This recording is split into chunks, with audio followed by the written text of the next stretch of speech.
ایسے 2 منٹ اٹھتے ہیں تو اس کی اجازت ابھی ہے، پہلے نہیں تھی.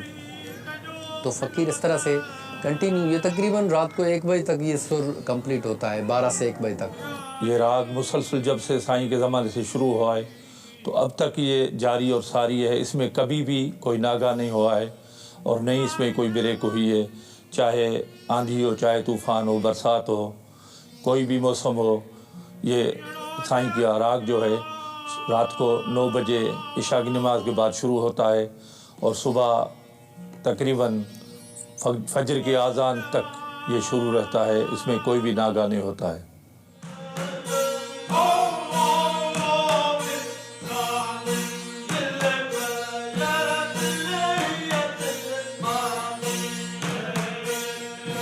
پہلے یہ نہیں تھا لیکن ابھی ہے کہ فقیر ابھی دن کو بھی راگ پڑھتے ہیں. پہلے صرف راتوں کو پڑھتے تھے لیکن ابھی یہ فقیر دن کو بھی راگ پڑھتے ہیں.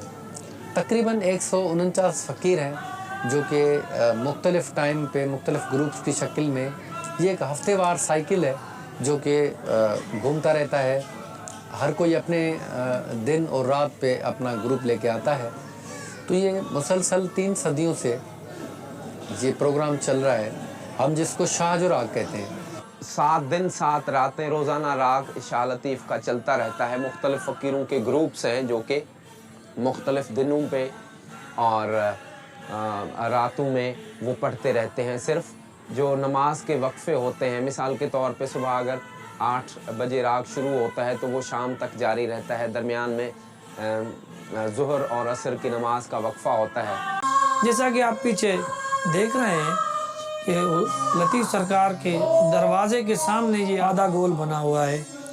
یہ سما کا ذکر جس کو ہم راگ کہتے ہیں، یہ ساری رات چلتا رہتا ہے. جتنے بھی فقراء ہیں ان کے لیے ایک مخصوص ایک چین آف کمانڈ ہے، وہ ہوتی ہے. جیسے درمیان میں کوئی فقیر بیٹھا ہے تو وہ استاد کہلاتا ہے، ان کا رہنما کہلاتا ہے. جو سائڈ والے فقیر ہیں ان سب نے ان کی اس اپنے رہنما کی گائیڈنس میں راگ پڑھنا ہے اور اسے فالو کرنا ہے. تو مجھے نہیں لگتا کہ ایسا کسی اور دربار پہ ہو. بالکل کلام بابا بلے شاہ کے دربار پہ بھی اقتاروں پہ گاتے ہیں اور جو درباریں ہیں وہاں پہ بھی کلام چلتا ہے، لیکن اس طرح سے نہیں جیسے جہاں پہ دن اور رات کنٹینیو. یہ فقیر اپنی ڈیوٹی چاہے سردی ہو، گرمی ہو یا کیسی بھی موسم سخت ہو، لیکن یہ فقیر اپنی ڈیوٹی سر انجام دیتے آ رہے ہیں. ریسنٹلی کووڈ کی وجہ سے تقریباً ہر جگہ پہ لاک ڈاؤن تھا، اسی طرح سے دربار بھی بند تھا شاہ لطیف کا. لیکن شاہ لطیف کے فقیر جو ہیں وہ متواتر جیسے اپنا فرض سمجھ کے وہ کلام پڑھتے ہیں، تو انہوں نے کلام پڑھنا روکا نہیں اور جاری رکھا.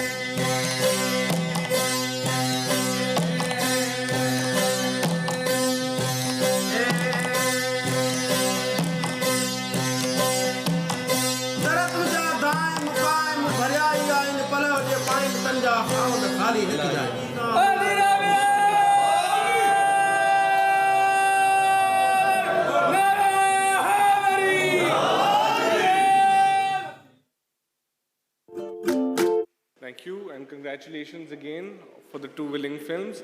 I'd now like to invite 2 very important people who are here with us today.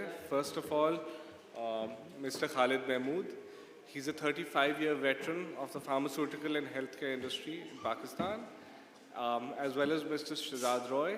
He's a singer and he's done, other than singer, he's also an activist and he's done a lot for the education in Pakistan. He's also the recipient of a presidential award. So I'd like to invite both of you on stage to present the award to the winners. I must also add that we also received entries from Mr. Shahzad Roy's school this year from the Durbeen, from Zindagi Trust. Yeah, we received a bunch of them.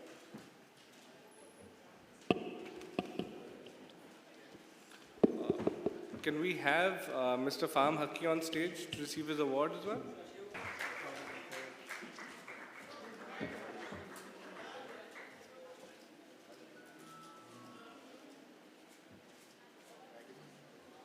جی السلام علیکم.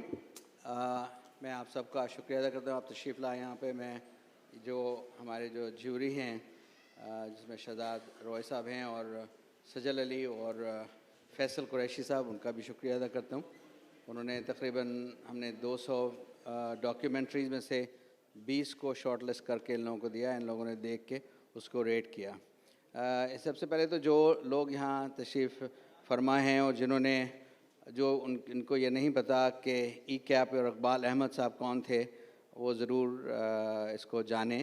اقبال احمد صاحب ایک بہت بڑے Pakistani born journalist, writer اور activist تھے.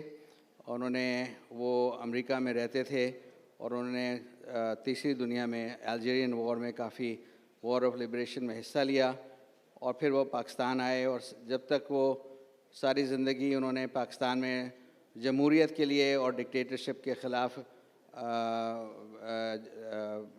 لکھائی کی، آرٹیکل لکھے، ریسرچ کری اور پھر ان کا یہاں پہ انتقال ہو گیا. تقریباً 22 سال ہو گئے شاید.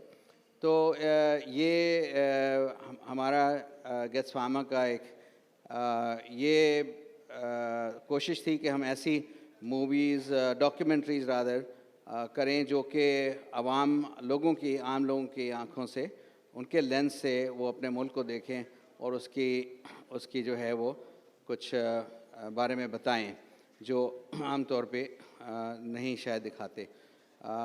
اس سال ذرا سا مختلف ایک طرف چلا گیا تھا.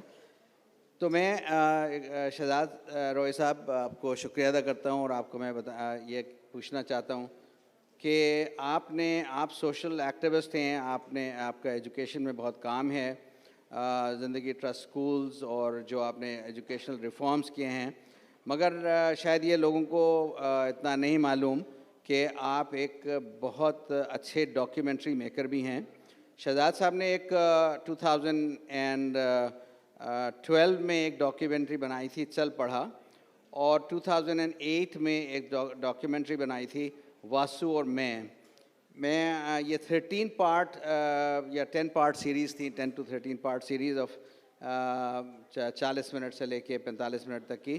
اور میں آپ کو یقین سے کہتا ہوں کہ یہ آج نہ بن سکتی ہیں، اور اگر بن بھی جائیں تو دکھائی نہیں جا سکتی، کیونکہ اس قسم کی جو کرٹیک ہے about education in Pakistan and about a subject which was Vasu, as you know, جو وہ ایک بلوچی ریپر، رائٹر، سنگر تھے اور بہت ہی ایک ریموٹ سے ٹاؤن میں رہتے تھے. شہزاد صاحب نے ان کو ڈھونڈ نکالا اور ان کو پھر وہ ان کے ساتھ جو انہوں نے بات کی، میں چاہتا ہوں آپ ذرا سا بتائیں کہ وہ کیسے ہوا. اور یہ 2 پارٹ سیریز جو تھے یہ جیو میں چلی تھیں، اور آج یہ جو ہے نا یہ نہیں چل سکتے ہیں. ایسی باتیں آج جو ہے اس ہمارے ملک میں جس طرح سے جمہوریت جا رہی ہے، جس طرف اس وقت یہ ایسے سبجیکٹ ہیں، ایسی باتیں ہیں جو نہیں کیے جا سکتے. ذرا بتائیں گے آپ کہ آپ نے کیسے؟ تو سب سے پہلے میں شکریہ ادا کرنا چاہوں گا خالد صاحب کا اور گیٹس فارما کا اور KLF کا، بیکاز اس طرح کی ڈاکیومنٹریز بننا، چلنا، جو آج یہ انٹریز ہم نے دیکھی اور جو آئی ہوئی تھی، اچھی بری ڈاکیومنٹریز میں سمجھتا ہوں بننا بہت ضروری ہے. بیکاز ہم اس ملک میں رہتے ہیں جہاں پر لوگ اگر آپس میں بحث ہو جائے تو کہتے ہیں یار آپ نے لاجیکل ڈبیٹ تو جیت لی پر دل نہیں جیت سکے. تو جہاں پر لاجک کی جگہ نہ ہو اور دل جیتنے پر آپ ڈیسیجن میکنگ کرتے ہو، وہاں پر آئی تھنک ہسٹری پر، پالیٹکس پر، کلچر پر ڈاکیومنٹریز کا ہونا بہت ضروری ہے. میں کوئکلی صرف شیئر کرنا چاہوں گا 2 ڈاکیومنٹریز میں نے کی تھی، ایک 2008 میں، ایک 2012 میں. And the first one was on Balochistan, focusing on a person, Vasu, who was a singer, who rap کرتے تھے. Despite being deeply aware of the political history of this region, he couldn't read and write. وہ پڑھ لکھ نہیں سکتا تھا. اور جب ہم نے یہ ڈاکیومنٹری اسٹارٹ کی تو میری مدر ان لا نے ان کو ڈسکور کیا. انہوں نے کہا اس کے ساتھ یہ ریپ گاتا ہے کہ قائد اعظم آیا، انگریزوں کو بھگایا، پاکستان بنایا، 13 ماہ چلایا، زیارت کے دورے پر آیا، موت نے اس کو بلایا، دنیا آخر فانی، چھوڑ گیا وہ جانی. پورا وہ ایک ریپ کرتا تھا. تو میں نے اس کے ساتھ گانا کیا، اور جب ڈاکیومنٹری کی تو ہم نے اس سے پوچھا کہ تم بلوچستان کے ایک ریموٹ ایریا میں رہتے ہو تو تم پاکستان دیکھنا چاہو گے؟ تو اس نے کہا میں دیکھنا چاہوں گا. تو ہم ریکارڈ کر رہے تھے اس کو. سو اس نے کہا میں نے کہا کہاں جاؤ گے؟ مری جاؤ گے, اسلام آباد جاؤ گے, گلگت جاؤ گے؟ اس نے کہا نہیں میں بنگلہ دیش جاؤں گا. تو میں نے کہا ابھی بلوچ یہ کہہ رہا ہے کہ میں بنگلہ دیش دیکھنے جاؤں گا, یہ ویسے ہی بہت کانٹروورشل تھا. بٹ ہم نے وی تھاٹ کہ ول کنٹینیو. سو ہم اس کو پھر اب ایک بلوچ کو بنگلہ دیش لے جانا کہ اس نے وہ کیوں الگ ہو گیا ہم سے, اور جس طرح کی سچویشن بلوچستان میں, تو وہ ایک پورا نیریٹو تھا جو کہ بہت مشکل ہے آج کل چلانا. پھر چل پڑا ہم نے کی تھی وہ ایجوکیشن ریفارمس پہ تھی, اور اس میں خاص طور پہ یہ تھا کہ ہم نے بہت سارے چیزوں کو ٹچ کیا تھا. وہ ویل ڈاکیومنٹڈ ایویڈنس ہے اس وقت اس ملک کے اندر کہ ہمارے نظام کے ساتھ کیا مسئلہ ہے. اس میں ہم نے ہسٹری سے لے کر اردو زبان سے لے کر ریجنل لینگویجز سے لے کے سب پہ بات کی تھی. تو آئی تھنک یہ 2 ڈاکیومنٹریز تھیں جس کی وجہ سے ملک میں لا بھی چینج ہوا, بچوں کو مارنے کا قانون. بٹ مجھے بہت خوشی ہے خالد صاحب کہ مجھے آپ نے اپرچونیٹی دی, اور including our friend Faisal Qureshi and Sajal Ali. تو ہم نے دیکھ کر یہ ڈاکیومنٹریز میں سے جو ہمارے لیے الگ الگ سب کے لیے ٹاپ تھی, ہم نے پھر ان کو آئیڈینٹیفائی کیا. شکریہ شہزادہ. آپ نے یقیناً جو اس وقت ملک کو جو دشواریاں سامنا ہے, اور جیسے ان کی زبان میں اگر کہیں کہ میں جب سے پیدا ہوا ہوں میں نے یہی سنا ہے کہ یہ جب سے آنکھ کھلی ہے بڑے ہوئے ہیں یہ, کہ یہ ملک ایک بحران سے گزر رہا ہے. میں سمجھتا ہوں جو ملک میں بحران کی وجہ ہے, ایک تو ظاہر ہے وہ تعلیم ہے, اور جو تعلیمی نظام ہے ظاہر اقتصادی تو ہر چیز کی بیسس ہے, مگر جو دوسرا ہے وہ جو مائنورٹی پروونسز ہیں ان کا جو حشر ہے اس وقت, یا وہ جو مشکلات سے گزر رہے ہیں. آپ لوگوں نے ابھی حال میں جو ڈاکٹر مہرنگ بلوچ کی اسپیچ امید ہے ضرور سنی ہوگی, اور وہ ایک بہت پاورفل کامنٹری ہے اباؤٹ واٹ از ہیپننگ. تو مگر یہ ہے کہ شہزاد صاحب آپ نے جو چل پڑھا جو بنائی تھی, اس میں اس وقت آپ نے اپنا کام ایجوکیشن میں شروع کیا تھا.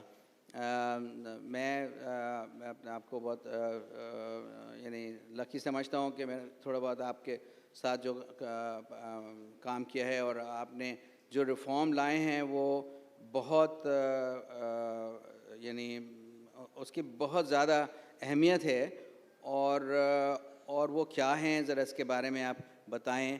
اور آپ کا تو ظاہر ہے آپ کے سوشل میڈیا پہ تو یہ اس قسم کی چیزوں پہ کافی آپ پتہ چلتا رہتا ہے, مگر بدقسمتی سے جو دوسری ڈاکیومنٹریز ہیں وہ اتنی اس طرح سے اس کی ان ڈیپتھ میں نہیں بنتی جس طرح سے آپ نے بنا کے جو یہ دیکھی تھی چل پڑھا جو تھا. تو ذرا آپ کریں گے کیوں ہمارے یہاں ڈاکیومنٹری جو میکنگ ہے اتنی کمزور ہے, اتنی ویک ہے, اتنی انڈر ڈیولپڈ ہے کہ ان چیزوں کے بارے میں نہیں بنائی جاتی ہیں. یہ ریزن کسی بھی ملک کے اندر پروگریسو ہونے کے لیے یا پروگریشن کے لیے فری اسپیچ کا ہونا بہت ضروری ہوتا ہے. اور ہمارے یہاں مذاق میں کہتے ہیں کہ فریڈم آف اسپیچ تو ہے, فریڈم آفٹر اسپیچ نہیں ہے. سو یہ بھی ایک بڑا انٹرسٹنگ وہ ہے ہمارے ملک میں کہ کیونکہ انوینشنز بھی اس لیے نہیں ہوتی ہمارے ملک میں کیونکہ سوچنے کی صلاحیت کو دبایا جاتا ہے یونیورسٹیز میں ایٹ ٹائمز. جب آپ بات کرنے کی کوشش کرتے ہیں تو یہ ملٹیپل ریزنز ہے. چل پڑا میں جو ایک بڑا لا چینج ہوا تھا وہ کارپورل پنشمنٹ کا تھا, جس میں ہم نے صرف یہ بتانے کی کوشش کی کہ وائلنس بریڈ وائلنس. اور آپ کیونکہ پارٹ ہیں زندگی ٹرسٹ دوربین کے, سو آپ جانتے ہیں اس بات کو. اس ملک میں ایک قانون تھا سیکشن 89 جو کہ اجازت دیتا ہے that you can hit children in good faith. تو جب بھی کوئی مارتا تھا, اگر مر بھی جاتا تھا, ٹیچر نے مارا تو وہ لا کا سہارا لیتا تھا, میں نے گڈ فیتھ میں مارا ہے. تو ہمارے یہاں ہم نے یہ بتایا کہ جب بچے کو بچپن سے مار پڑتی ہے نا, کیونکہ بچہ جب پیدا ہوتا ہے تو اس کو ماں باپ پٹائی کرتے ہیں. یہاں پر جتنے لوگ بیٹھے ہیں اگر آپ کے بچے ہیں, میں پوچھوں گا تو سب منع کریں گے, بٹ زیادہ تر کہیں نہ کہیں مارتے ہوں گے ضرور. وہ ریسرچ بھی کہتی ہے 4 میں سے 1 پیرنٹس ضرور مارتے ہیں کسی لیول کا. تو گھر میں پٹائی ہوتی ہے, پھر جب آپ اسکول جاتے ہیں تو ٹیچر پٹائی کرتا ہے, پھر جب آپ سوسائٹی میں جاتے ہیں تو SHO پٹائی کرتا ہے. اور تو یہ بچے کو لگتا ہے کہ جب میری پٹائی ہوتی ہے اس لیے ہوتی ہے کیونکہ میں ٹھیک کام نہیں کر رہا, تو اگلا بھی ٹھیک کام نہیں کر رہا تو آپ ماریں. تو یہ ایک بڑا لا چینج ہوا ہمارے ملک میں, جس کی وجہ سے آج یہ پٹائی کا کلچر کسی حد تک ختم ہونا شروع ہوا ہے. بٹ آپ یہ دیکھیں کہ